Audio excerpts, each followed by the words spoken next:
Personalities. During life, we get in touch with different people. What people are pleasant to deal with? We usually like honest people who never twist the truth.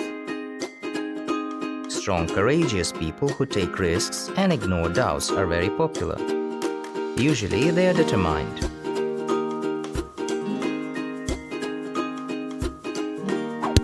They can hold on and go through hardships.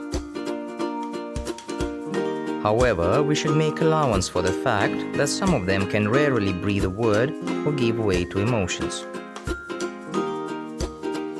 People can be modest, patient, uncomplaining, and tolerant. They usually keep their head. Imaginative people are often thoughtful. Polite and respectful people, having the common touch, are easy to deal with.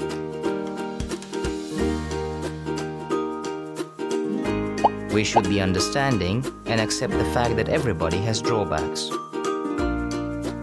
In spite of it, we must be positive to people. We all know a saying, so many characters, so many people, and it is really true.